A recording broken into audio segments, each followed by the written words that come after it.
boa noite. Eu sou William Galvão e começa agora o Jornal da Justiça desta quinta-feira, 14 de setembro. Plenário do Supremo Tribunal Federal condena os primeiros 3 réus pelos atos antidemocráticos de 8 de janeiro. Esse é um dos destaques de hoje. E você acompanha também nesta edição.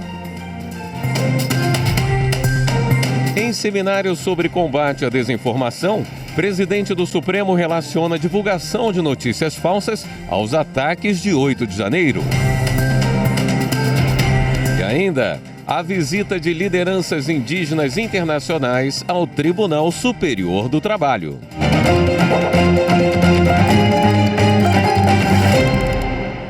Os ministros do STF condenaram o primeiro réu dos atos antidemocráticos de 8 de janeiro, Aécio Lúcio Costa Pereira, por 5 crimes, incluindo golpe de Estado.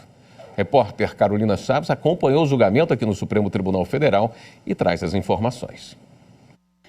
O segundo dia de julgamento foi retomado com o voto do ministro Cristiano Zanin. O ministro divergiu em parte do relator. Zanin levou em conta que Aécio não tem antecedentes criminais e votou para condenar o réu a um total de 15 anos, divididos entre reclusão e detenção, e que Aécio deve permanecer preso. Totalizo a pena privativa de liberdade definitivamente em 15 anos, sendo 13 anos e 6 meses de reclusão e 1 ano e 6 meses de detenção, devendo a primeira ser executada inicialmente na linha do artigo 69 do Código Penal. Em seguida, foi a vez do ministro André Mendonça, que condenou o réu a uma pena de 7 anos e 1 mês de reclusão. Mendonça seguiu o relator em determinar o pagamento de 30 milhões de reais por danos morais. Ele defendeu ainda a individualização da conduta e da pena. Precisamos tratar todos igualmente, com os rigores correspondentes e também com o reconhecimento de que certas situações geram um não enquadramento em determinada conduta. Em relação a esse réu, não vejo na atitude dele um ato idôneo de golpe de Estado. No voto, o ministro Luiz Edson Fachin acompanhou o relator para condenar Aécio Pereira, também mantendo o valor da indenização por dano moral coletivo em 30 milhões de reais. Do exame que procedi, parece-me sustentável a dosimetria como proposta pelo relator. Por isso, senhora presidente, também quanto à dosimetria, acompanho integralmente Sua Excelência o relator e, do mesmo modo, na fixação do valor indenizatório a título de danos morais coletivos, subscrevendo também o voto de Sua Excelência quanto à pena e ao regime inicialmente fechado.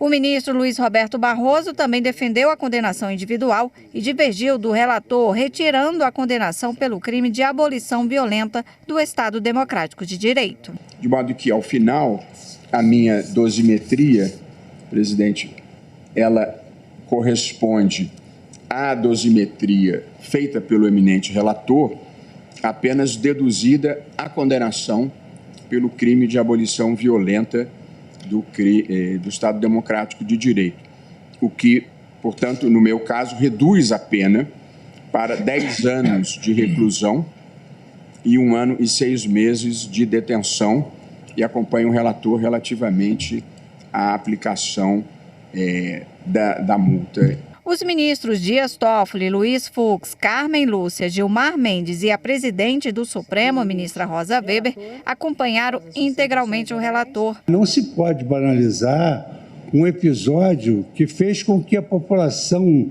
em manifesto desrespeito às instituições, sem freios e sem limites, invadissem e depredassem todos os poderes da República. Atos dessa natureza não têm nada de uma simples fanfarronada de todos e são elas que podem levar ao surgimento de ditaduras que se perpetuam no tempo.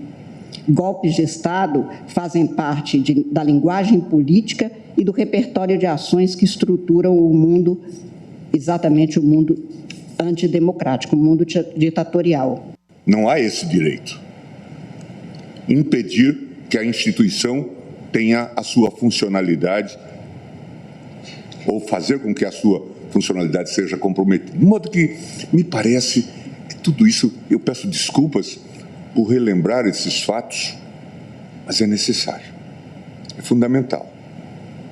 Porque é esse o contexto, é a moldura mais ampla que nos permite analisar este caso. Registro que o fato dele ter sido flagrado individualizadamente nas dependências do Congresso Nacional, no exato momento em que praticadas as ações depredatórias às suas instalações, conflui com a associação criminosa multitudinária descrita na denúncia e com os propósitos por ela perseguidos. Por maioria, Aécio Lúcio Costa Pereira foi condenado a 17 anos de prisão, sendo 15 anos e 6 meses de reclusão e 1 ano e 6 meses de detenção, além de multa.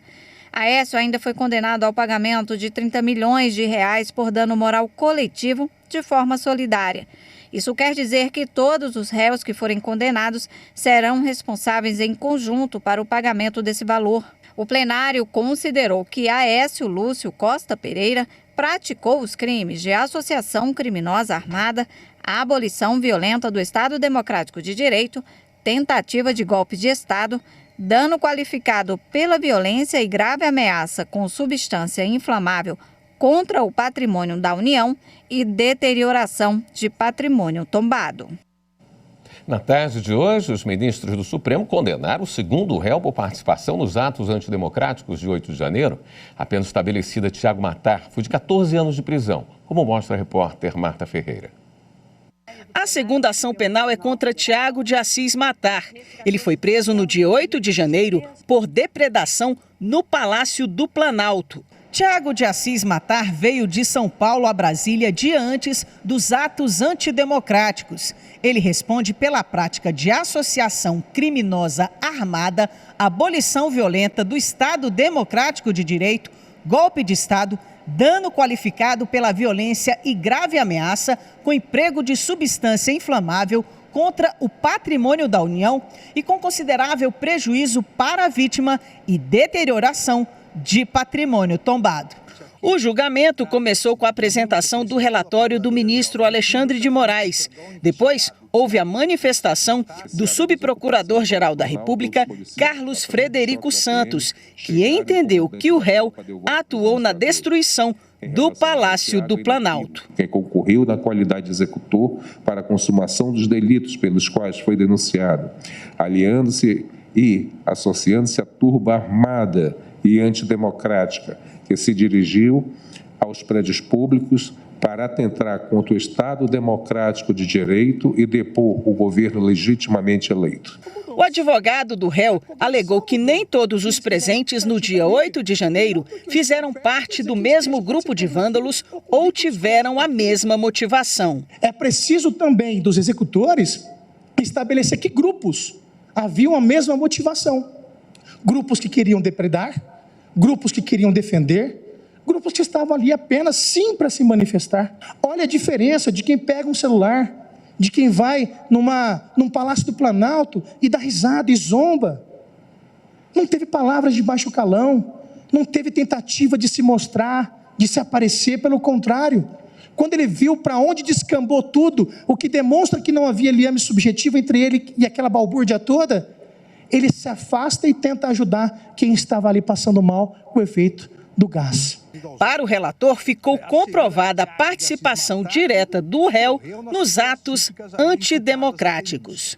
Está comprovado pelo teor do seu interrogatório, pelos depoimentos e testemunhas arroladas pelo Ministério Público, pelas conclusões também do interventor federal sobre aquela sequência e outros elementos informativos, pelo laudo elaborado pela Polícia Federal, é que Tiago de Assis Matar integrava grupo que se dirigiu de Penápolis e se encontrou no Quartel-General do Exército de São José do Rio Preto, que buscava, em claro atentado à democracia e ao Estado de Direito, a realização de um golpe de Estado com decretação de intervenção das Forças Armadas e como participante, integrante dessas caravanas golpistas que estavam no acampamento ou se dirigiam para se organizar dentro dos acampamentos dos quartéis generais do Exército, naquele fim de semana, para invadir os prédios públicos, na Praça dos Três Poderes,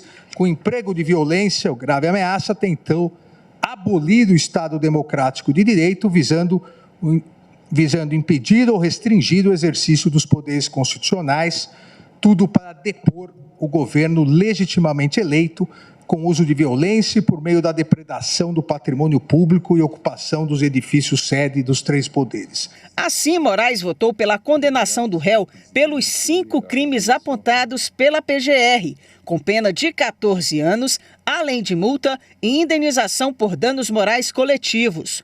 O relator explicou que a pena proposta é menor do que a fixada para Écio Lúcio Costa Pereira, porque Tiago Matar não postou mensagens em redes sociais incitando outras pessoas.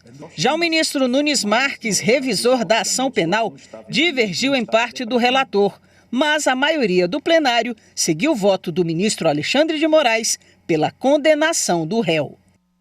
A sessão terminou há pouco e o plenário condenou o terceiro réu. Por maioria de votos, Matheus Lima de Carvalho Lázaro foi condenado a 17 anos por participação nos atos antidemocráticos de 8 de janeiro. A Polícia Federal em Foz do Iguaçu, no Paraná, em conjunto com a Polícia do Paraguai, prendeu nesta quinta-feira em Cidade del Leste Maxione Pitangui Souza, acusado de incentivar atos antidemocráticos de 8 de janeiro, e também o blogueiro bolsonarista Wellington Macedo de Souza, acusado de participar da tentativa de explosão de uma bomba próximo ao Aeroporto Internacional de Brasília em dezembro do ano passado. Os 2 homens se encontravam no Paraguai com mandados de prisão em aberto, expedidos pelo STF e pelo Tribunal de Justiça do Distrito Federal e Territórios. A seguir, a gente fala do evento sobre o combate à desinformação que acontece até amanhã no STF. Voltamos já.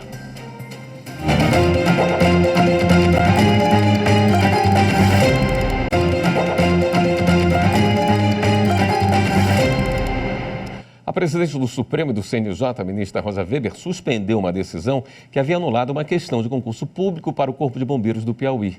Para a ministra, a decisão do Tribunal de Justiça Estadual tumultua e atrasa a conclusão do certame. Repórter Pablo Lemos. Ao deferir, em parte, o pedido de liminar do governo local e da Universidade Federal do Piauí, a presidente do Supremo Tribunal Federal e do CNJ, ministra Rosa Weber, observou que a decisão do Tribunal de Justiça Estadual de anular uma questão da prova do concurso público para o Corpo de Bombeiros apresenta risco à ordem administrativa. A ministra acrescentou que o fato gera tumulto no certame, com eventual atraso na realização da fase de avaliação física. A ministra Rosa Weber afirmou que é necessário, nesse momento, permitir a continuidade do concurso, preservando a ordem pública sem prejuízos individuais e de eventuais ajustes posteriores. Registrou ainda que essa conclusão não impede os organizadores da prova de administrativamente estenderem a pontuação a todos os candidatos, se for confirmada a invalidade da questão. O STF promove até amanhã um seminário Combate à Desinformação e Defesa da Democracia. O encontro conta com a parceria com universidades públicas. Repórter Evne Araújo. O seminário é promovido pelo Programa de Combate à Desinformação do Supremo Tribunal Federal, criado em 2021 para fortalecer a luta contra a disseminação de notícias falsas. Entre os 79 parceiros do programa estão universidades públicas que sugeriram a realização dos debates. A presidente do STF, do Conselho Nacional de Justiça, ministra Rosa Weber, no discurso de abertura, alertou para os perigos da desinformação para a democracia. A desinformação é um instrumento poderoso que pode destruir vidas e instituições. Seu lado mais sombrio mostrou sua face nos ataques covardes de 8 de janeiro último, dia que sempre me refiro como o dia da infâmia. Construções de narrativas fantasiosas com o objetivo de desacreditar instituições foram as sementes do mal que transformaram aquele dia em uma das páginas mais tristes e lamentáveis da história do nosso país. O seminário acontece às vésperas do Dia Internacional da Democracia, instituído pela Organização das Nações Unidas. O ministro Alexandre de Moraes, do Supremo e presidente do Tribunal Superior Eleitoral, lembrou que o julgamento de hoje no plenário do STF sobre a autoria dos ataques antidemocráticos de 8 de janeiro tem ligação direta com a desinformação. O ministro disse que o judiciário tem avançado nessa discussão ano após ano, mas que o combate às notícias falsas precisa ser incansável. A desinformação, ela não gera só perigo à democracia. As notícias fraudulentas disseminadas nas redes sociais aumentaram exponencialmente o número de suicídios em adolescentes. O ministro Luiz Roberto Barroso, vice-presidente do STF, presidiu o painel sobre o fortalecimento do sistema de justiça e das instituições para combater a desinformação. O ministro defendeu a regulamentação das plataformas digitais pelo Poder Legislativo, a autorregulação das redes sociais e o monitoramento dos conteúdos publicados nelas. Para Barroso, com essas medidas, a atuação do Poder Judiciário deverá ser secundária. O Judiciário não deve ser o protagonista dessa história. Há uma circunstância brasileira dos últimos, eu diria, quase 35 anos, desde a Constituição de 88, que imagina que o Judiciário deva ser o espaço de solução de todos os grandes problemas da sociedade. Não tem como ser assim, o Judiciário não dá conta. O seminário seguiu no período da tarde com outros painéis. Quem acompanhou foi a repórter Amanda Mustafa. Coube ao ministro Luiz Fux presidir o painel sobre os contornos da verdade em tempos de algoritmo, que contou com a participação de pesquisadores e professores de universidades públicas brasileiras. O ministro ressaltou a importância do evento para o Supremo e para a sociedade no combate à desinformação. Nós acompanhamos, assim, no caminhar lá desde o TSE, uma campanha assim, de ataque às instituições, a escolha de um inimigo errado, o Poder Judiciário, e aquilo foi crescendo, atingindo inclusive os próprios integrantes do Poder Judiciário. E, na verdade, eram provocações oriundas de fatos absolutamente inverídicos, fatos que se pretendia suscitar uma suspeição para poder dar ensejo a atos que nós acabamos de ver e que não podem ser negligenciados. Além dos debates, o seminário também conta com o lançamento dessa publicação, Desinformação, o mal do século, distorções, inverdades, fake news, a democracia ameaçada. Uma série de artigos sobre desinformação desta publicação, que é fruto de parceria entre o STF e a Universidade de Brasília.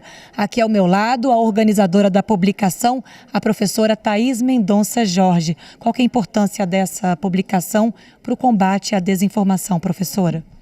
É uma série de artigos feitos pelos professores e pesquisadores e também pelos juristas aqui do STF, que tentam examinar a questão da desinformação sob o ponto de vista científico.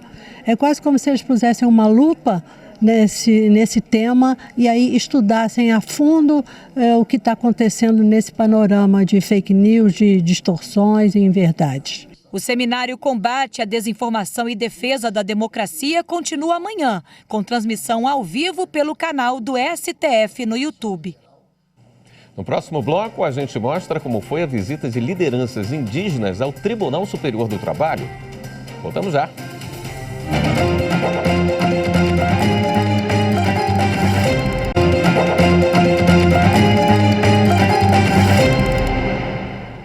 O presidente do Tribunal Superior do Trabalho, o ministro Lélio Bentes Corrêa, recebeu um grupo de lideranças indígenas femininas de diversos países. A visita foi acompanhada pela ministra da pasta no Brasil, Sônia Guajajara, como mostra a repórter Evne Araújo. As ativistas estão em Brasília para participar da 3ª Marcha das Mulheres Indígenas, organizada pela Articulação Nacional das Mulheres Indígenas Guerreiras da Ancestralidade e por associações internacionais. A ministra Adelaide Miranda Arantes e o ministro Alberto Balazeiro também participaram do encontro. O presidente do TST, ministro Lélio Bentes Correia, escutou as demandas do grupo relacionadas ao trabalho e aos direitos humanos. Nós temos que prestar atenção em quem já traz essa experiência desde o nascimento, que são os povos indígenas. E precisamos reconhecer particularmente a força da mulher indígena, que mantém essa cultura, essa visão de conservação, de preservação do valor da vida, do valor da natureza, como um valor fundamental da sua cultura. O reconhecimento do valor desses povos indígenas começa no reconhecimento do seu direito à terra, do seu direito à vida, do seu direito ao reconhecimento do valor econômico do seu trabalho. A ministra dos Povos Indígenas, Sônia Guajajara, ressaltou que a Assembleia Geral das Nações Unidas estabeleceu os próximos 10 anos como a década internacional das línguas indígenas do mundo.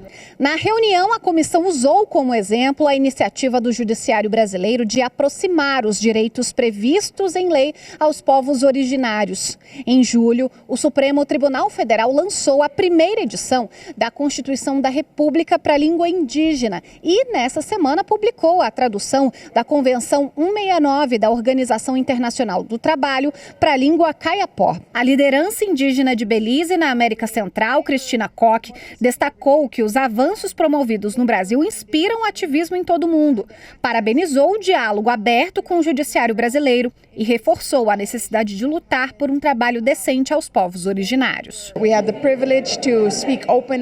Tivemos o privilégio de falar sobre nossas experiências, afinal os indígenas lutam por uma vida digna. E o trabalho está diretamente relacionado à capacitação que é oferecida ou à falta dela. É importante para nós, quando pensamos sobre o trabalho, pensar sobre nossa forma de sobreviver, as conexões com nossa terra, nossa água, nossos recursos. Também é importante pensar sobre as pressões sociais que são criadas pela falta de oportunidade de trabalho digno para os povos indígenas.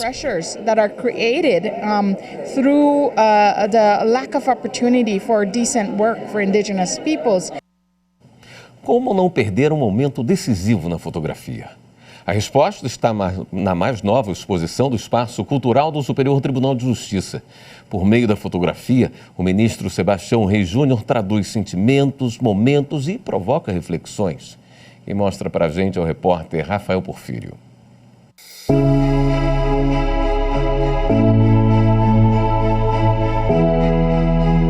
Um breve período de tempo, um instante, curta duração. Tempo em que alguma coisa se faz ou acontece. Uma ocasião, momento de inércia, de força. O significado do momento está em todos os lugares. A nova exposição fotográfica do Espaço Cultural do STJ. A mostra reúne cerca de 70 fotografias produzidas pelo ministro Sebastião Reis Júnior. A vida é para ser vivida, né? A vida é para ser... Eu acho que a gente tem que ser espontâneo, tem que deixar as coisas acontecerem, tem que curtir o momento que a gente está vivendo. A fotografia, ela mostra um momento, né? Um instante. Eu acho que aqui eu consegui mostrar alguns instantes bem interessantes. Nos abraços dos colegas da corte e dos convidados, Sebastião Reis Júnior descobriu o significado de mais um momento dele na fotografia. A busca por enxergar singularidades do cotidiano já rendeu outros momentos, como a exposição sobre presas trans e o livro Translúcida. Pergunta ao ministro se a fotografia é trabalho social atrelado ao ofício como operador de direito. É uma forma de eu aumentar minha percepção do que acontece. E segundo, que eu acho que é uma forma de dizer alguma coisa. Aí talvez entre esse lado social. Você acaba mostrando uma outra realidade, uma forma diferente de você dizer o que está acontecendo, né? A curadoria da exposição ficou a cargo de Juan Esteves. O fotógrafo e amigo de longa data do ministro ajudou a traduzir as memórias e a identidade de cada momento. Ele pega um momento tão flagrante que parece que a pessoa está olhando mesmo para a foto. E na verdade não está, ela simplesmente está surpresa ali. É uma mensagem um pouco sociocultural, revelar certos momentos, revelar certas questões mais difíceis da sociedade, é uma ação, né?